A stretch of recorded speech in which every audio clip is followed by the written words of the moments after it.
Oke, Shalom semua keluarga rohani yang di rumah.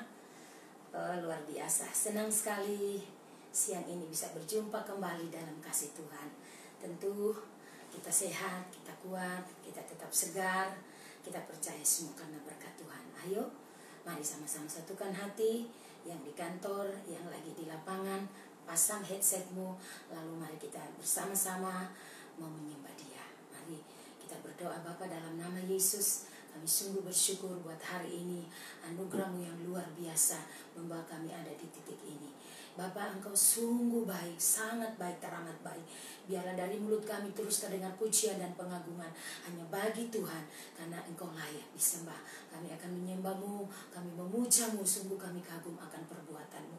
Kami berdoa bersyukur biar urapan Allah mengalir di antara kami, baik hamba dari kantor dan juga seluruh umat-Mu, kekasih-kekasih Tuhan yang ada live di rumah. Tuhan kiranya memberkati kami, kiranya hadirat Tuhan mencengkram kami, sehingga manusia roh kami terus terbangun. Secara jasmani kami akan melihat setiap proses perjalanan hidup tidak lagi dengan cara kami memandang, tapi oleh hikmah Tuhan. Terima kasih Bapa, kami mengucap syukur. Mari kita menyembah Dia, kita memuji Dia dalam pujian.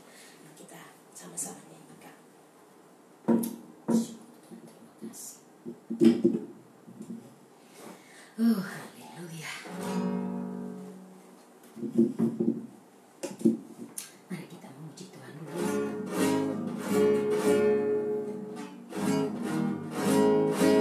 Bapa, Engkau baik. Katakan bersama-sama. Bapa, Engkau baik. Kau selalu baik kepadaku. Bapa, ku cinta Kau. Sama-sama mari yang di rumah. Bapa, Engkau baik. Yes, amin. Bapa, Engkau baik. Kau selalu baik kepadaku. Bapa, ku cinta Kau. Dan aku memuji-Mu. Aku memuji-Mu. Aku menyembah-Mu. Nyanyi haleluya.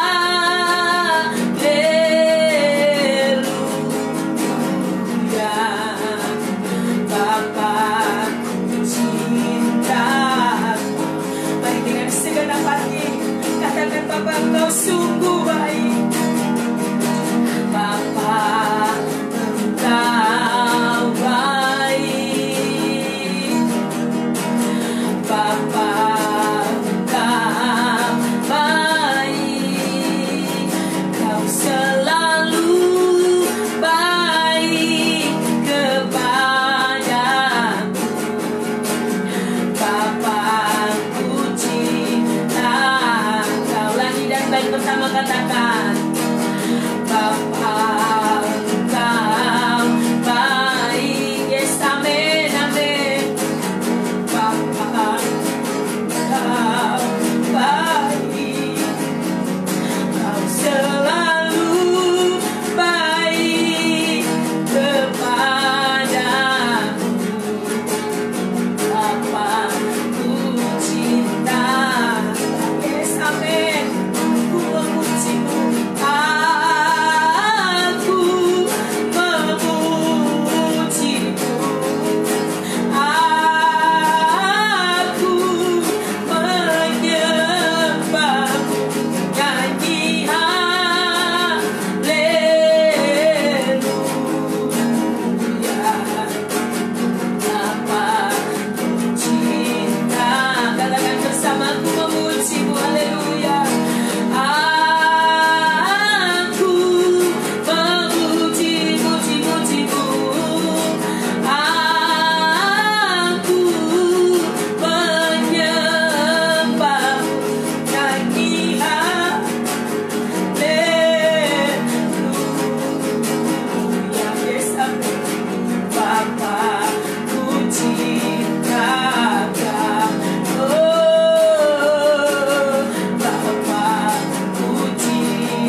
kebaikan-Mu. Kami ada hari ini semua karena kebaikan-Mu. Dengan apakah kan ku balas kepadamu Tuhan, selain terus memuji menyembah-Mu Tuhan.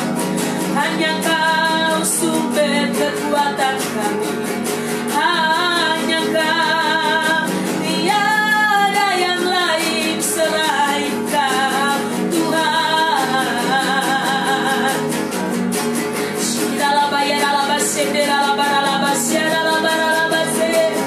Sungguh kami alami hari lepas hari cinta-Mu yang tidak pernah berubah, kasih-Mu yang tidak pernah berkesudahan.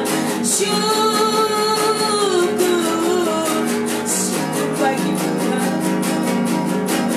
Haleluya. Ya dalam masyarakat kalabo, ya dalam masyarakat, ya dalam masyarakat, ika pada dalam masyarakat kalabo. Hadirat-Mu Tuhan, Roh Kudus, cengkram kami dengan hadirat-Mu. Suasana sorga memenuhi seluruh rumah kami, seluruh hidup kami, tempat di mana kami bekerja. Realita hadirat Tuhan nyata. Dalam masyarakat dalammu, Rika Papa Paraya Sende dalam kota Karalaba.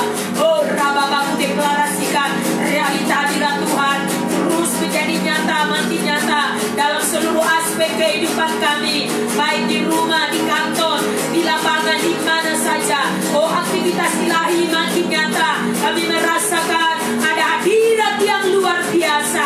Rebeka Karalama kota Karalabase, Rabababababababababa, Syakaraba, karena kami hidup dari firman, dari kuasa firman dan roh yang terus bekerja, membawa kami terus haus dan lapar akan Engkau. Karalabase, Karalabase, oh Dalabase, Karalabase, Dalabase. Bawa semua keluarga rohani, bawa seluruh anak-anak rohani yang di rumah, di kantor, di lapangan, mereka sedang bekerja. Hati mereka terus melekat dengan Tuhan. Hati kami terus berpaut kepada Tuhan, sebab Engkaulah sumber kekuatan kami. Setiap hari kami alami tuntunan Tuhan. Setiap hari kami alami penyertaan dan pertolongan-Mu. Hati kami terus terbuka kepada Engkau, tersedia kepada Engkau untuk Kau berbicara dan menuntun kami. Itu yang kami akan ikuti. Hati nurani kami akan terus di dalam arahan dan tuntunan-Mu Tuhan. Berikan hati yang taat, berikan hati yang selalu tersedia mau tunduk dan mau dibimbing oleh Tuhan, oleh Roh Kudus, sehingga hidup kami makin berbeda dari waktu ke waktu. Terima kasih Bapa. Siang ini kami merindukan firman-Mu, menjadi arahan bagi kami, menjadi pedoman patokan, prinsip bagi kami, hidup kami hari-hari ini dan hari-hari ke depan. Roh Kudus, mari ajari kami. Roh Kudus, singkapkan kebenaran-Mu. Beri telinga seorang murid bagi seluruh keluarga rohani, baik yang sedang lain. Oh Tuhan, Hamba berdoa tanah hati yang baik, kualitas tanah hati yang baik tersedia bagi kami, sehingga firman jatuh di tanah hati yang subur akan berbuah 30, 60, bahkan 100 kali lipat buah-buah kerajaan. Kami berdoa di dalam nama Yesus. Roh hikmat dan wahyu, roh pengertian datang kepada kami, sehingga kami makin memahami, makin mengerti, dan kami terus bangun hidup kami di dalam kebenaran-Mu. Terima kasih Bapa, terima kasih Tuhan Yesus. Terima kasih Roh Kudus, kami siapkan diri mau belajar dari firman-Mu. Demi nama Yesus kami berdoa. Haleluya. Dan pujilah nama Tuhan. Amin.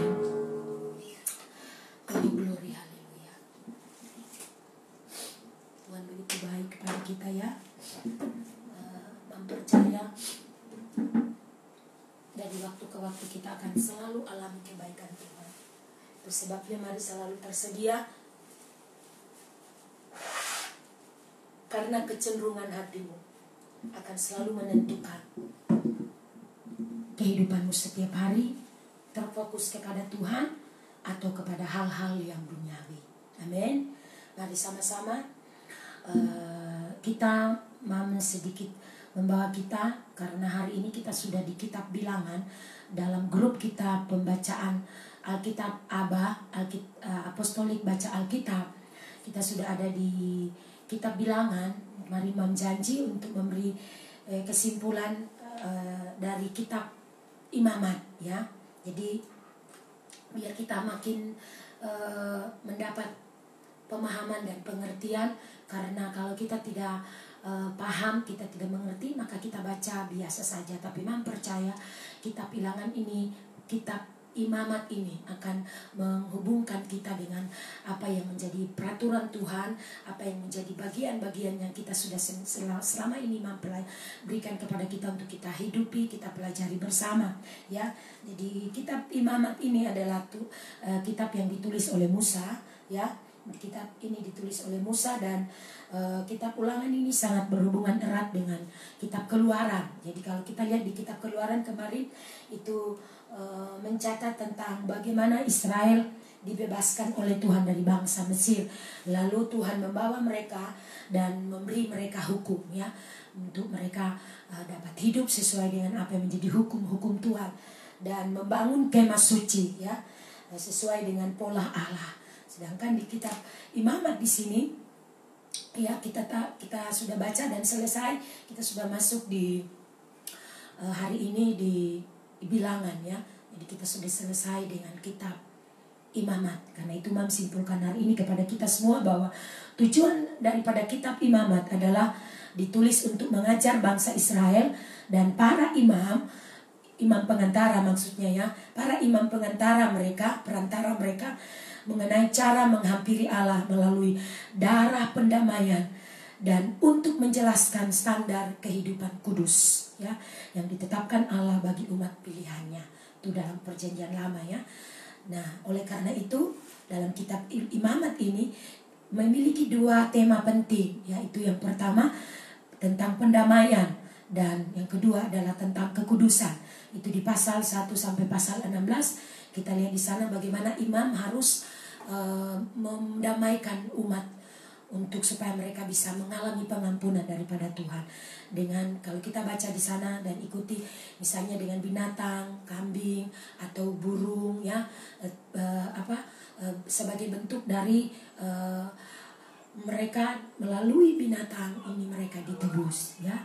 Oleh karena itu kita lihat di situ di pasal 17 sampai 27, Saudara, Allah memanggil umatnya untuk hidup dalam kemurnian dan kekudusan. Jadi apa penerapannya, hubungannya dengan kita di perjanjian baru? Ini masih sangat memiliki penekanan yang sangat erat dan punya pengertian yang kita sudah terus pahami bersama, pengertian bahwa kalau di perjanjian lama kita berfokus lebih kepada pendamaian darah melalui domba, melalui binatang. Dan di perjanjian baru kita lebih kepada, kita tidak lagi ada di dalam kondisi seperti perjanjian lama, bagaimana umat Tuhan harus datang pada Tuhan membawa domba, membawa tekukur sebagai bagian dari untuk melalui binatang ini hidup mereka diampuni dari segala dosa. Tetapi di dalam perjanjian baru, hubungannya dengan perjanjian baru, orang percaya yang hidup dalam perjanjian baru adalah mengajarkan kepada kita bahwa darah binatang yang dikorbankan dalam kitab Imamat adalah bayangan. Dalam Ibrani 10 ayat 1, jadi itu adalah bayangan saja, bahwa kitab Imamat adalah bayangan dari apa yang Tuhan sudah kerjakan, keselamatan yang akan datang, ya. Allah begitu mengasihi umatnya sehingga mereka tetap ada di dalam agendanya Tuhan, dalam tujuannya Tuhan. Sehingga setiap kali mereka berbuat salah, berbuat dosa, mereka harus membawa binatang kepada imam dan mereka diperdamaikan. Melalui binatang itu dosa mereka dianggap sudah diampuni, ya. Itu sebabnya kita melihat bahwa dalam perjanjian baru, hubungannya dalam perjanjian baru, bahwa Kristus telah melakukannya sebagai korban penghapus dosa yang dipersembahkan satu kali untuk selama-lamanya. Jadi Kristus menjadi korban penghapus dosa. Jadi tidak lagi seperti yang dilakukan dalam perjanjian lama, ya. Kita ada di zaman anugerah, zaman kasih karunia, sehingga Kristus telah menjadi korban penghapus dosa satu kali untuk selama-lamanya. Dalam Ibrani 9 ayat 12, dan saudara baca di sana, itu sebabnya perintah untuk hidup kudus dapat dicapai sepenuhnya melalui pengorbanan darah Yesus Kristus, melalui Kristus Yesus sendiri yang mahal, yang sudah dia lakukan, sehingga orang percaya yang terpanggil untuk hidup kudus, yang sungguh-sungguh bertobat datang kepada Tuhan, mereka akan mengalami kehidupan yang terus dibaharui dari waktu ke waktu melalui korban pengampunan oleh darah Yesus Kristus. Alkitab berkata juga bahwa Kristus menjadi imam besar kita. Jadi tidak lagi melalui imam-imam seperti yang ada di dalam perjanjian lama. Kita mengenalnya dengan keimamatan Melkisedek. Itu sebabnya semua orang, 1 Petrus sana katakan, kita adalah imamat bangsa yang kudus, umat pilihan Allah, imamat yang rajani. Jadi kita semua bisa datang kepada Allah untuk dengan korban pendamaian yang dia sudah lakukan, korban penghapus dosa yang dia sudah lakukan oleh dirinya sendiri, kita bisa bebas menghadap Tuhan. Kita bisa dengan hati nurani yang murni, dengan kapanpun saudara selalu bisa datang kepada Tuhan. Ketika mungkin kau mendapati melakukan kesalahan, hati nuranimu tertuduh, kita kapanpun bisa datang pada Tuhan, memohon pengampunan, dan terus minta Tuhan membaharui, Roh Kudus membaharui hidup kita setiap hari. Amin. Dan juga tidak lupa kita lihat di situ bahwa dalam kitab Imamat, hukum terbesar yang dinyatakan di sana kedua adalah kasihilah sesamamu manusia seperti dirimu sendiri. Dan memang hukum pertama adalah kasihilah Tuhan Allahmu. Jadi ini dua hukum yang tidak boleh dipisahkan. Kalau kita mengasihi Tuhan, maka otomatis juga kita harus mengasihi sesama. Kalau kita mengasihi sama, kita harus mengasihi Tuhan dengan segenap hati kita. Katakan amin. Jadi sedikit yang Mam bisa sampaikan dari kesimpulan dari kitab Imamat ditulis oleh Musa. Dan kita mari terus menyediakan diri belajar, banyak hubungannya dengan di kitab Ibrani. Seperti yang Mam sudah sampaikan, kita hidup hari-hari ini baca di banyak kitab Ibrani tentang keimamatannya, keimamatan Melkisedek, karena dia telah membayar lunas dosa kita satu kali untuk selama-lamanya. Jadi tidak lagi melalui darah binatang. Sebagaimana kita tahu, imamat di dalam perjalanan bangsa Israel, mereka harus melalui perantara para imam-imam yang dipercayakan pada waktu itu. Oke, kita tidak berlama-lama di situ. Itu sedikit kesimpulan penting untuk kita kitab Imamat yang kita sudah baca. Nanti next setelah mendekati kitab Bilangan kita selesai hari ini, kita sudah membaca 5 pasal dari kitab Bilangan. Kita percaya kita semua akan terus dibangun, kita semua akan terus diselaraskan, karena untuk itulah Tuhan makin memastikan kita menjadi lebih kuat, ya.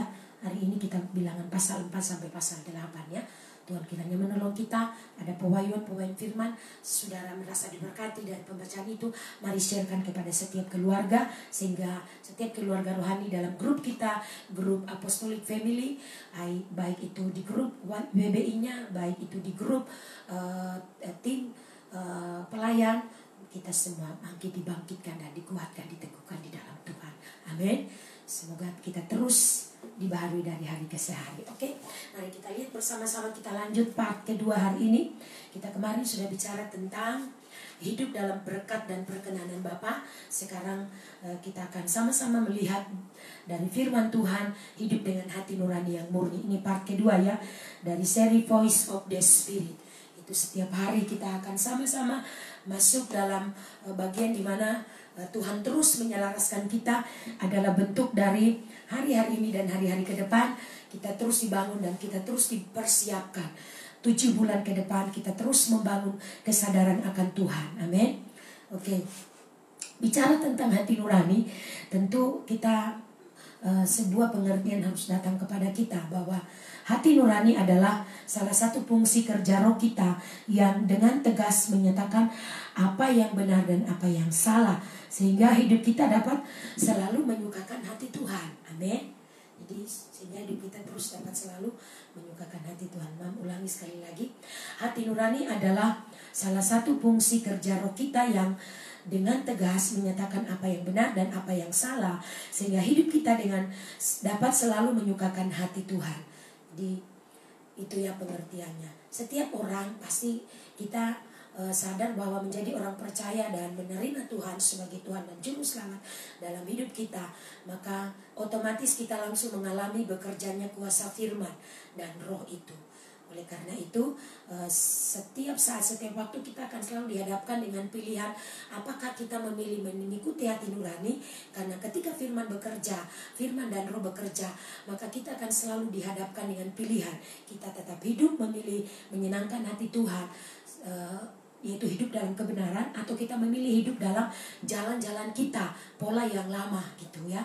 Sebagaimana Mam sudah sampaikan, membangun hidup akurat dalam kebenaran firman Tuhan. Oleh karena itu, segala dosa dan kenajisan pada proses perjalanan hidup ini selalu dosa, kenajisan hati kita terkontaminasi menjadi hal yang sangat-sangat mempengaruhi kehidupan kita ya. Jika kita tidak memperhatikan ini, maka orang yang bersangkutan atau pribadi kita akan selalu mengalami kondisi yang selalu naik turun dalam hidup rohani kita. Karena coba kita lihat di dalam kita lihat sama-sama di Yeskiel pasal 36. Itu berhubungan dengan Tuhan berkata di sana bahwa ketika seseorang bertobat, dia memberi roh yang baru, dia memberi hati yang baru. Amin. Kita lihat sama-sama dulu, kita baca Yeskiel, perhatikan baik-baik. Yeskiel pasal 36. Kita baca di situ ayat 25. Ya. Yeskiel 36 ayat 25 sampai 38. Aku akan mencurahkan kepadamu air jernih yang akan mentahirkan kamu dari segala kenajisanmu, dan dari semua berhala-berhalamu aku akan mentahirkan kamu. Kamu akan kuberikan hati yang baru dan roh yang baru di dalam batinmu, dan aku akan menjauhkan dari tubuhmu hati yang keras, dan kuberikan kepadamu hati yang taat. Perhatikan dulu sebentar. Pada dasarnya ketika kita bertobat menerima Tuhan dan melewati proses perjalanan rohani, Tuhan memberikan kepada kita hati yang baru, di mana kita memiliki roh hati yang baru dan roh yang baru dan hati yang baru, sehingga dalam roh kita yang baru itu kita akan di dalam batin kita akan mengalami bagaimana kita dijauhkan dari hati yang keras. Jadi selalu ada hati kecenderungan hati kita akan kebenaran, tetapi kehidupan lama kita, kehidupan yang sudah terpola dengan hidup liar, hidup ceroboh dalam dosa dan kedagingan, itu akan menjadi senjata iblis untuk setiap saat, setiap waktu menjadi hal yang akan menghalangi proses perjalanan kita. Tapi saya percaya bahwa ketika saudara berfokus membangun hidupmu, engkau akan makin fokus untuk membangun kehidupan rohmu, karena Tuhan sudah memberikan kepada kita roh yang baru, hati yang baru. Dikatakan tadi 25 bahwa aku akan mencurahkan kepadamu air jernih dan mentahirkan kamu dari segala kenajisanmu. Ini bicara tentang kebenaran, bicara tentang firman, ini bicara tentang kebenaran. Sehingga semua berhala-berhala, semua hal-hal yang najis kita mulai tinggalkan. Karena ketika firman menerangi seluruh hidup kita, maka otomatis kesadaran akan Tuhan mulai membawa kita untuk kita memilih untuk hidup dalam kebenaran. Katakan amin. Di ayat yang berikutnya 27 dikatakan, Rohku akan kuberikan diam di dalam batinmu. Kenapa? Karena Tuhan ingin membangun persekutuan dengan kita. Ketika kita sudah bertobat menerima Dia, melewati proses perjalanan hidup kita, Tuhan mau membangun persekutuan. Amin. Sorry, kita minum sebentar. Jadi Tuhan mau membangun persekutuan dengan kita. Itu sebabnya dikatakan Tuhan memberikan kepada kita, Rohku akan kuberikan diam di dalam batinmu, dan aku akan membuat kamu hidup menurut segala ketetapanmu.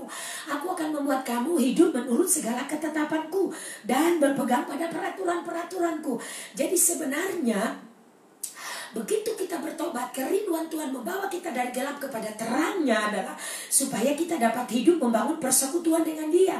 Karena Dia memberikan rohnya kepada kita di dalam batin kita untuk supaya membuat kita menuruti segala perintah-perintahnya. Di situ dikatakan bicara ketetapan, artinya peraturan Tuhan, artinya hukum-hukum Tuhan, dan kita harus hidup di dalamnya. Katakan amin. Mempercaya, makin hari engkau makin mengerti. Tangkap itu menjadi klik di dalam rohmu. Amin. Supaya kita hidup berpegang pada peraturan-peraturannya. Ayat 28 dikatakan, dan kamu akan diam di dalam negeri yang telah kuberikan kepada nenek moyangmu, dan kamu akan menjadi umatku, dan aku akan menjadi Allahmu. Jadi Tuhan memiliki janji kepada bangsa Israel, kepada umat pilihan ini. Dan ini juga menjadi janji kepada kita, Israel rohani yang dicangkokkan. Katakan amin. Bahwa Tuhan berjanji kita akan memiliki negeri yang sudah dijanjikan, Kanaan yang Tuhan sudah janjikan, berkat-berkat yang Tuhan sudah janjikan. Katakan amin. Oleh karena itu, mari kita melepaskan segala dosa. Ayat 29, aku akan melepaskan kamu dari segala dosa kenajisanmu, dan aku akan menumpukan gandum serta memperbanyak, dan aku tidak akan lagi mendatangkan kelaparan atasmu.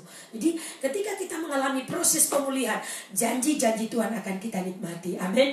Itu sebabnya dengan roh yang baru dan hati yang taat, itulah setiap kita orang percaya memiliki kemampuan untuk kita bisa mempersembahkan suatu kehidupan yang senantiasa, perhatikan baik, memperkenal hati Tuhan. Katakan amin. Yang perlu kita lakukan setiap orang percaya segera adalah kita mengalami kelahiran baru jika belum bertobat. Ayo ambil keputusan lahir baru. Bertobat, terima Tuhan Yesus. Ambil keputusan dibaptis, terima Tuhan. Dan engkau akan mengalami kehidupan yang indah, karena Tuhan akan memimpin hidupmu. Sebagaimana tadi dikatakan di dalam Yesaya pasal 36 ayat 25 sampai 28 dan 29. Amin. Jadi kita lihat contoh di dalam Alkitab ya.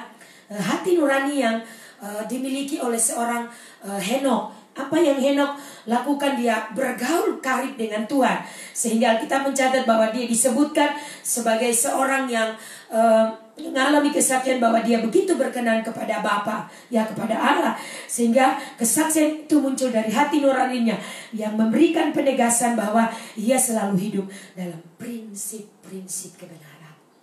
Jadi Henok adalah pola. Henok adalah satu teladan juga penting bagi kita. Kenapa dia hidup memperkenan hati Tuhan? Karena dia selalu membangun hidupnya dalam prinsip-prinsip kebenaran. Mari kita berkomitmen. Di Ibrani pasal yang ke-11, saudara, kita lihat di situ. Ibrani ini bicara tentang kesaksian tentang Henok.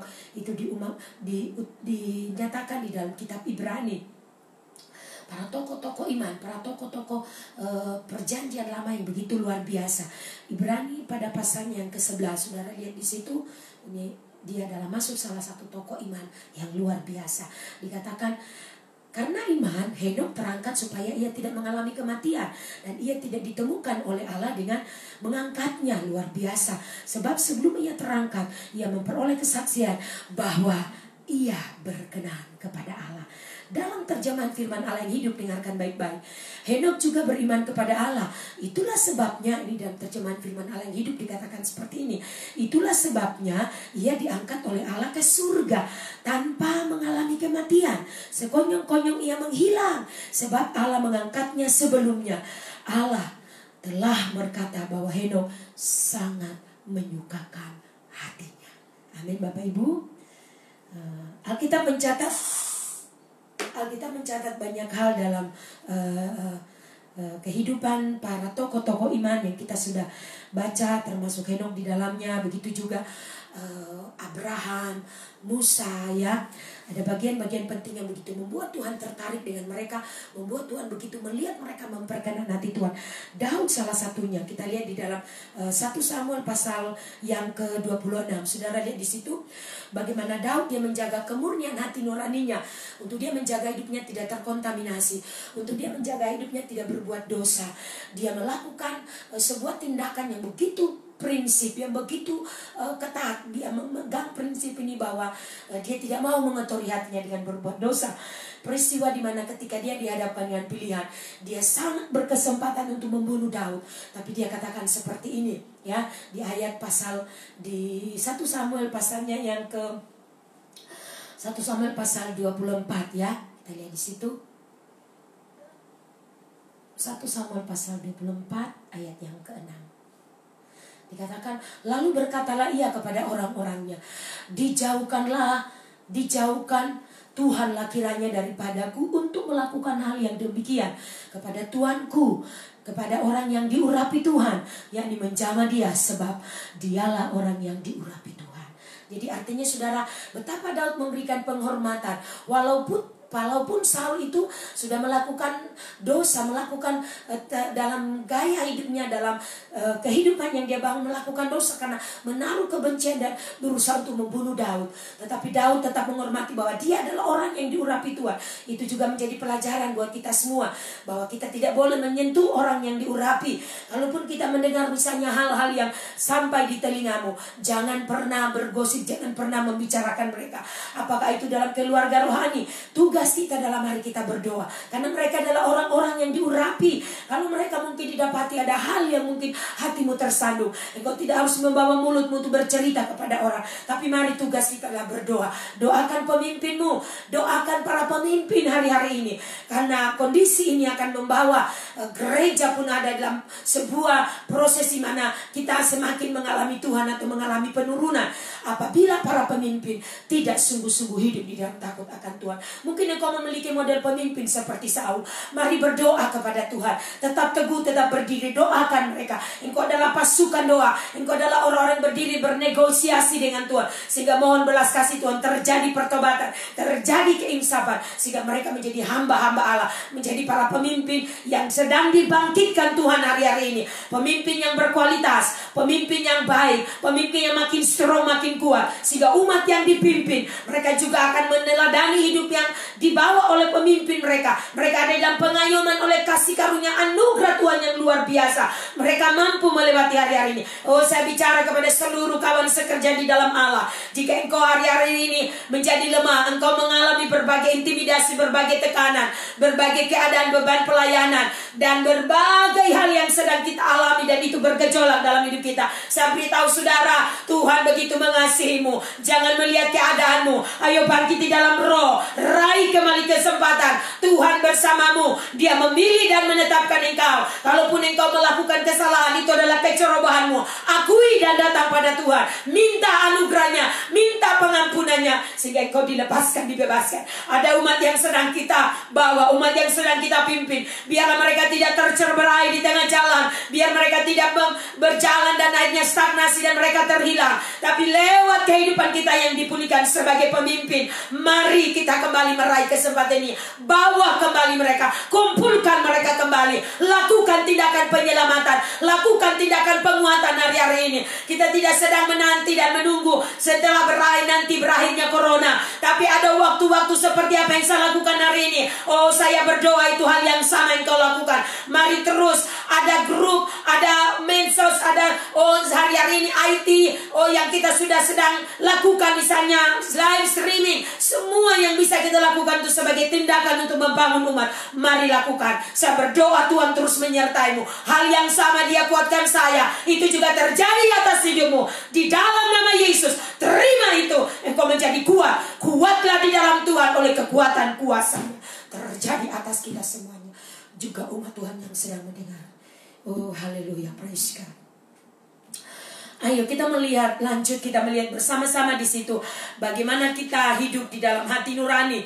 Paulus mengajarkan kepada setiap jemaat yang dia temui, ya. Kita lihat sama-sama di situ. Ayo kita buka di dalam Kisah Para Rasul. Kisah Para Rasul 23, saudara, kita lihat di situ dan kita baca.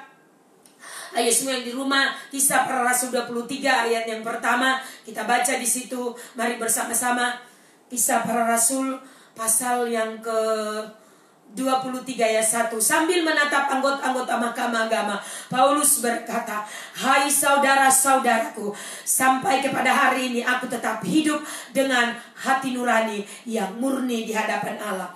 Ini nomor satu untuk Paulus bisa mengajarkan kemurnian hatinya. Dia bisa menjadi teladan dan contoh bagi jemaat. Nomor satu, dia harus membangun kehidupan yang membawa dimensi hati nurani yang tulus, hati nurani yang murni.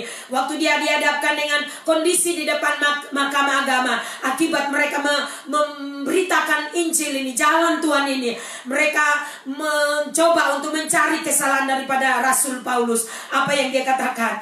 Sambil menatap kepada semua mahkamah agama, Paulus berkata, "Hai saudara-saudaraku, sampai pada hari ini aku tetap hidup dengan hati nurani yang murni di hadapan Allah." Berapa banyak kita hari-hari ini mengalami kondisi di mana apakah kita tetap masih berjalan dalam hati nurani atau terus berjalan hati nurani yang murni, atau kita berjalan dengan kondisi hati nurani yang terkontaminasi. Setiap kali Tuhan berbicara kepada kita, Dia akan selalu bicara di dalam hati nurani kita.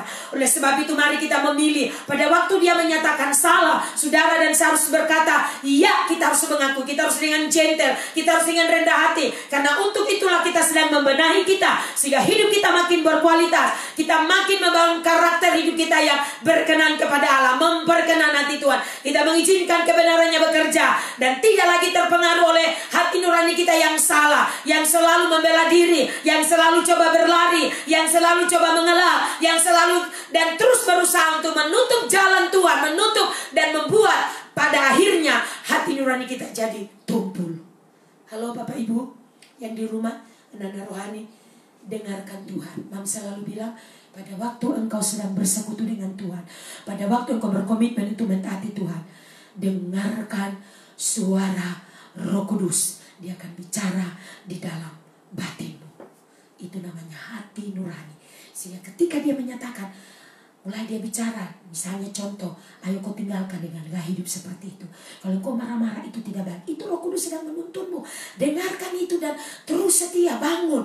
Karena kita tidak bisa terus membawa hidup kita, hati nurani kita tidak beres. Itu akan membuat kita tumpul, menjadi kita bebal. Membuat kita hanya tidak peka. Kita menjadi anak Tuhan, tapi dari mulut yang satu muncul kutuk, muncul kemarahan, muncul menggosip, mengata-ngatai orang lain. Tapi ketika engkau mulai dibenahi, kau taat, maka terjadi perubahan. Sikap hatimu, engkau akan selalu terlatih. Hati nuranimu akan selalu terlatih bahwa ini yang Tuhan mau. Aku harus hidup di dalam hati nurani yang murni. Amin. Oleh karena itu, mari kita ikuti tuntunan Roh. Katakan amin. Apa yang harus kita lakukan setiap hari? Setiap orang percaya yang terus belajar mengikuti tuntunan Roh. Perhatikan ini. Setiap kita orang percaya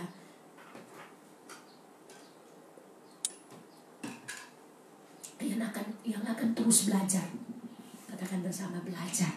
Karena hidup ini bukan sudah finish. Artinya karena kita tahu firman jadi sudah cukup. Tapi setiap hari kita belajar. Kita masuk dalam sekolah Tuhan. Kita masuk dalam sekolah Tuhan. Itu yang dinamakan belajar. Kita dibangun oleh Tuhan secara roh.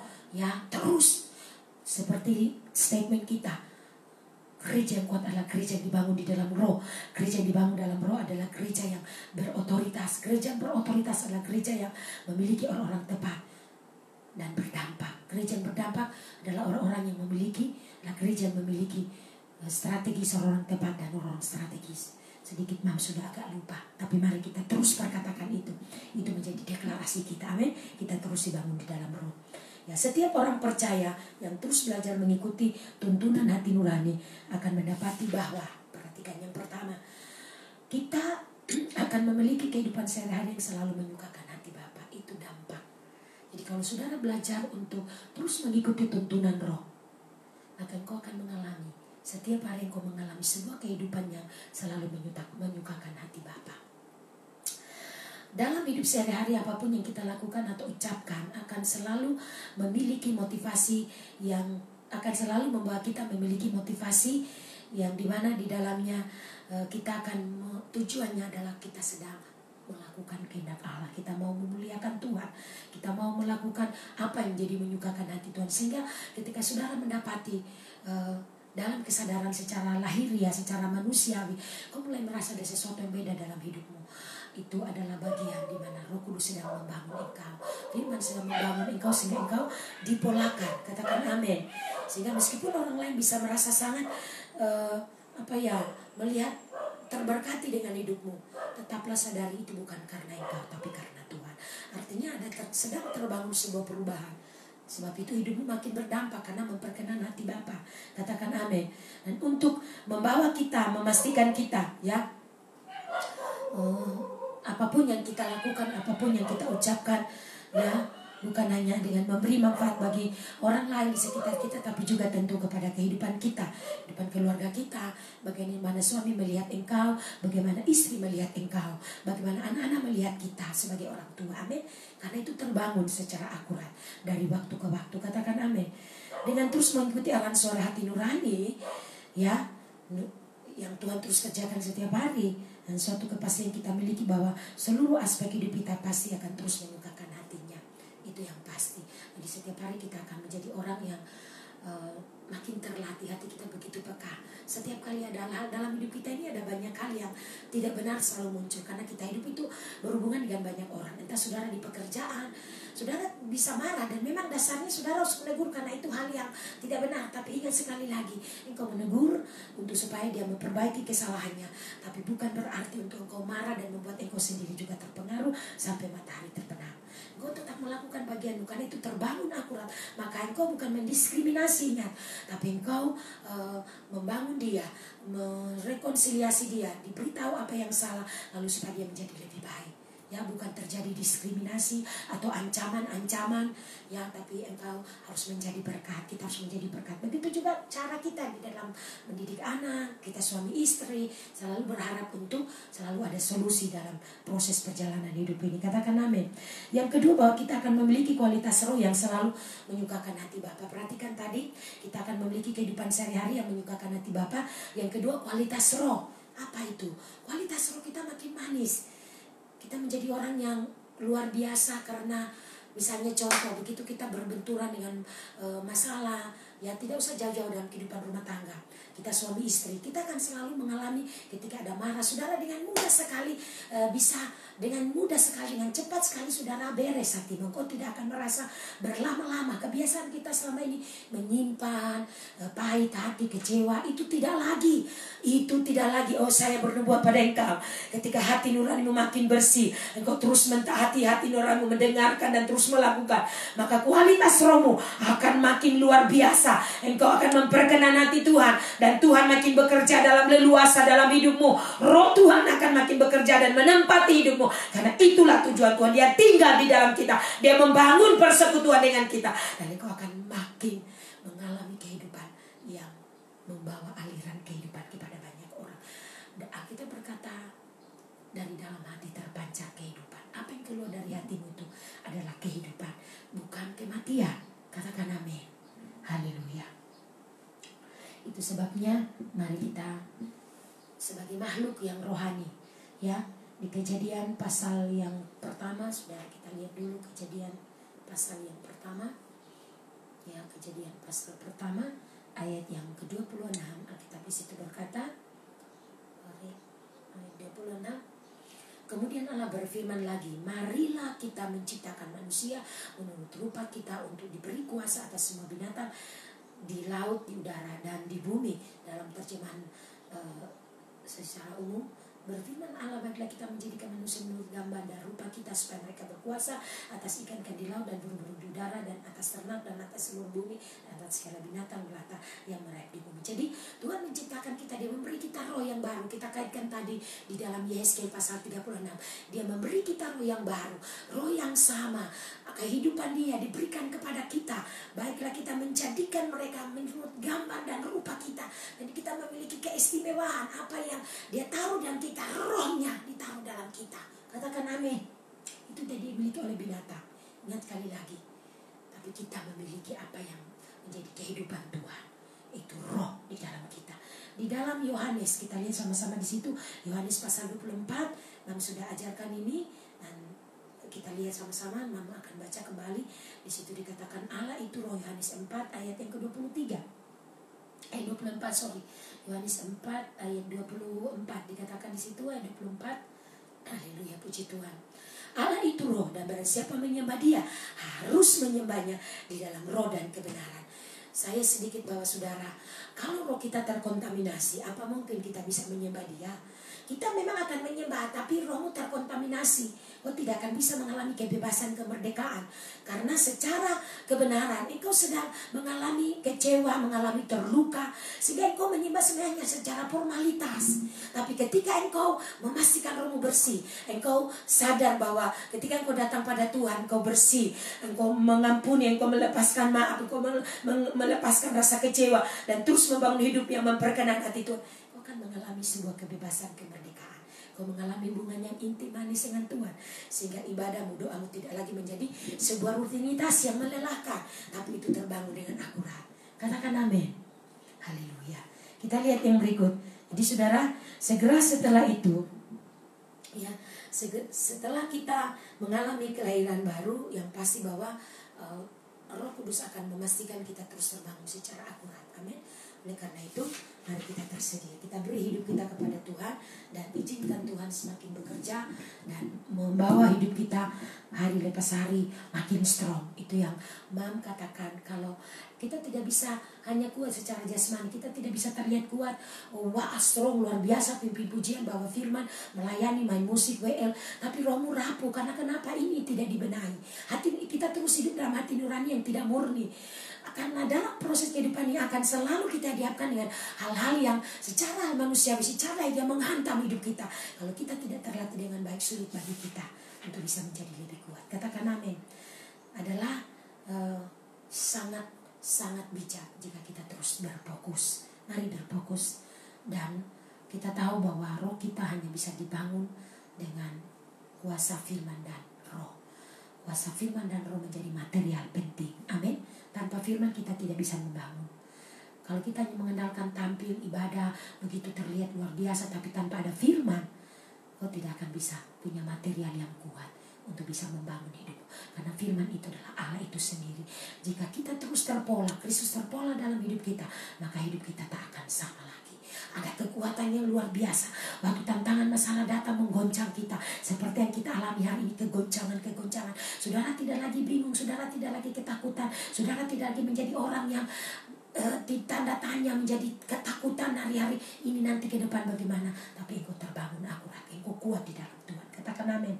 Dengan kita terus memperkenan hati Tuhan, membawa kebenaran, terus mengevaluasi hidup kita setiap hari, terus mempengaruhi hati nurani kita, pikiran kita, dan seluruh hidup kita, maka saya percaya kita akan mengalami kekuatan yang berbeda dari waktu ke waktu. Kualitas hidup roh kita makin kuat. Itu yang selalu Mam katakan, strong in the spirit, kuat di dalam roh. Berdoa kita terus dibangun, makin kuat, makin teguh. Hal yang ketiga, manfaat yang ketiga adalah, ayo kita memiliki bahasa roh menjadi senjata utama, ya. Mari kita terus memiliki lidah yang selalu mempermuliakan Tuhan. Artinya mulut kita, perkataan kita perkatakan, entah kita dalam bahasa roh atau bahasa sehari-hari, saudara, kita akan makin kuat, makin teguh di dalam Dia. Tuhan kiranya menolong kita semua siang hari ini. Bila kasih dan anugerah Tuhan terus memampukan kita. Mari kita berdoa. Bapa, dalam nama Yesus, kami bersyukur buat anugerah Tuhan yang luar biasa yang sudah menolong kami dan memberkati siang hari ini. Kami berdoa bersyukur dalam nama Tuhan Yesus, firman Tuhan siang hari ini menjadi berkat. Terima kasih Bapa. Haleluya. Amin.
tadi ke toilet ya. Kiranya Tuhan tolong kita semua sekali lagi. Izinkan Tuhan terus bekerja, izinkan Tuhan terus mengevaluasi hidup kita, karena yang pasti dari waktu ke waktu Tuhan akan terus memastikan kita terbangun secara akurat. Oleh karena itu kita pastikan semua secara pribadi hari-hari kita yang kita lalui, firman Tuhan terus mengintrospeksi kita, firman Tuhan terus bekerja untuk mengevaluasi sikap hati kita yang salah, yang pada akhirnya membuat hati nurani kita tidak bersih, hati nurani kita tidak murni, dan menghasilkan kehidupan kualitas hidup kita, hati nurani kita yang bersih, hati nurani kita yang benar-benar terus terbangun secara akurat. Amin Bapak Ibu. Jadi apa yang harus kita evaluasi hari-hari ini? Saudara, kita mulai mengevaluasi hidup kita masing-masing, karena setiap hidup kita pasti kita mengenali kekurangan dan kelemahan kita ya. Misalnya saudara mudah tersinggung, misalnya saudara menjadi orang yang selalu negatif thinking kepada orang. Mari saudara mulai belajar untuk membawa seluruh hidup kita dibaharui Tuhan, memperkenan hati Tuhan, karena itu tadi ya, bahwa hati nurani adalah salah satu fungsi kerja roh.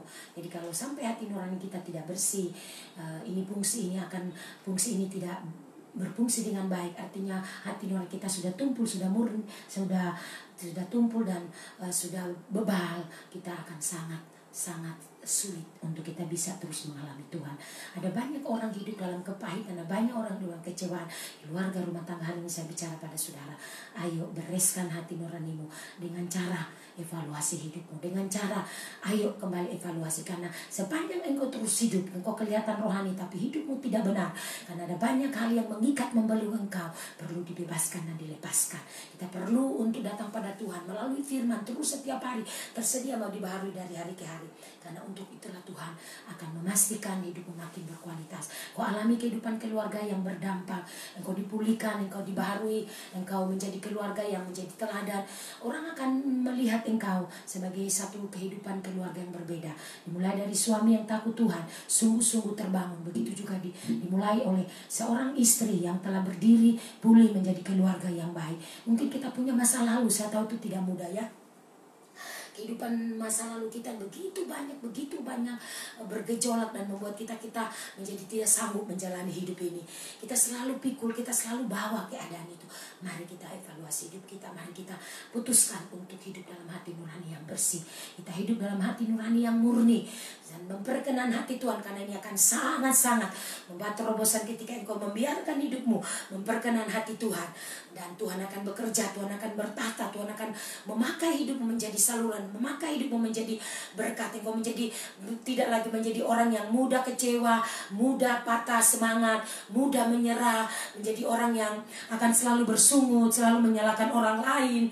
Ini karena kondisi hati nurani yang tidak beres, kondisi hati nurani yang tidak dibenahi, kondisi hati nurani yang selalu melempar tanggung jawab, melempar kesalahan.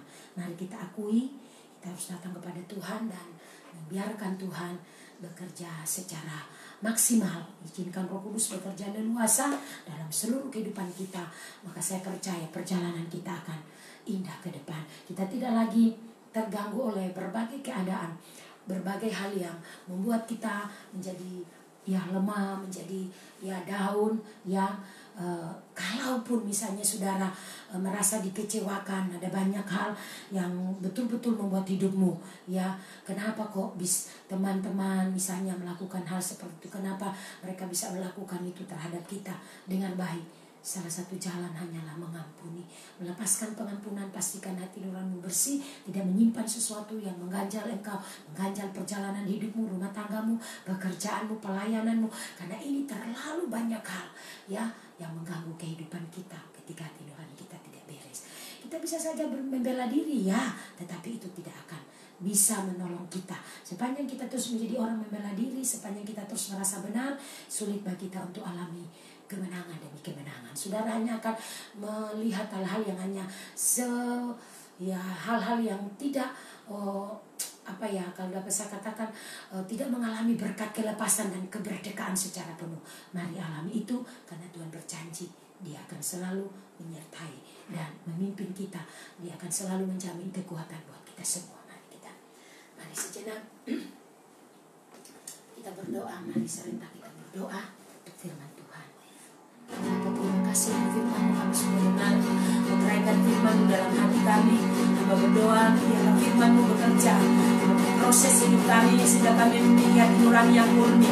Kami tidak lagi terus tinggal dengan kehidupan hati nurani yang tidak murni, dan kami terkontaminasi dengan berbagai hal, berbagai masalah, berbagai persoalan. Hari ini hamba berdoa, aku lepaskan kemerdekaan dan kelepasan, dan aku berdoa hati nurani kami, seluruh keluarga rohani di rumah makin murni, makin tulus, menyenangkan hati Tuhan, memperkenan hati Bapa. Hamba berdoa terjadi di dalam nama Yesus. Kami akan alami hubungan keluarga, rumah tangga, orang tua dan anak, hubungan sesama keluarga rohani, sesama Tuhan, dengan orang-orang di sekitar kami, orang tua, sanak, saudara, kakak, adik. Kami memiliki hati nurani yang murni, kami hidup di dalamnya.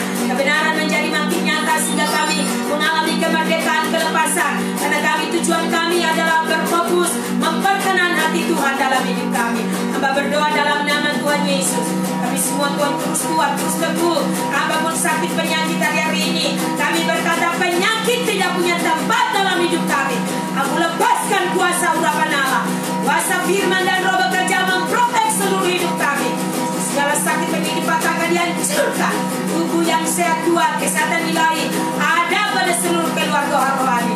Kita berdoa dalam nama Tuhan Yesus Kristus. Kami juga berdoa Bapa buat seluruh Tuhan orang-orang yang sudah terpapar COVID-19. Kami berdoa Tuhan hari ini di dalam nama Yesus. Kekuatan Allah mengalir, tercurah dalam nama Yesus. Kesehatan, kekuatan baru mengalir, sehat, sembuh dalam nama Yesus. Kata apapun dapat berubah karena kami punya iman. Orang benar hidup oleh iman. Aku lepaskan atmosfer lain terjadi di dalam nama Yesus. Kuasa hadirat Tuhan bencana memulihkan kota kami Tuhan, dalam kuasa hadirat Tuhan.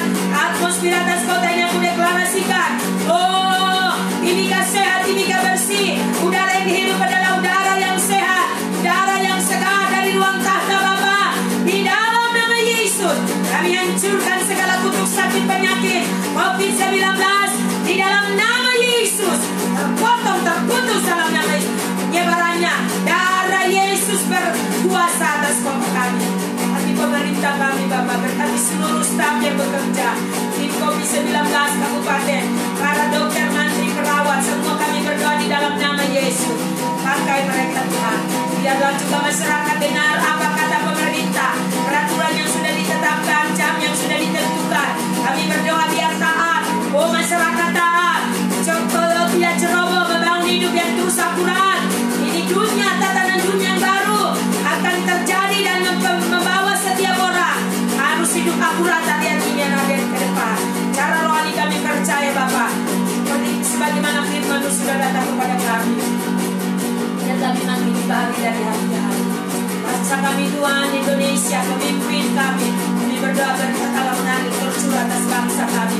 Pemimpin kami, apapun para dokter, para perawat mulai kewalahan, mulai menyerah, kami berdoa kuatkan mereka Tuhan. Kekuatan Allah mengalir tercurah atas mereka. Biarlah mereka tetap berdiri sebagai pelayan dalam kemanusiaan mereka berfungsi, berita mensyukur dengan segala fasilitas, dengan segala apa yang mereka perlukan dan butuhkan. Kami berdoa Tuhan.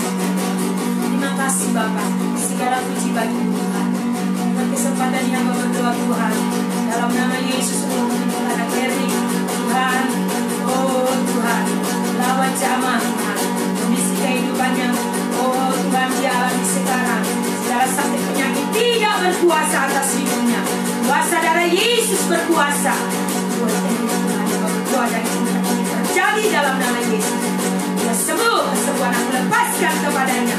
Tidak Tuhan mencengkeram dia. Hati yang gembira adalah obat yang manjur. Aku berdoa Tuhan, urusi hamba berdoa kuasa Roh Kudus bekerja bencana. Kuatan nilai mengalir tercurah bagi dia. Fakta apapun dibatalkan dalam nama Yesus. Kuasa darah Yesus menyembuhkan, memulihkan, bahkan jemaat-jemaat memulihkan. Yang masih batuk, anak-anak Tuhan, semua jemaat Bapak, hamba berdoa kuasa Tuhan bekerja yang ada di dalam kota, di luar kota, di mana saja Tuhan. Mereka mungkin mengalami badan tidak enak. Hamba berdoa kuasa darah Yesus kuduskan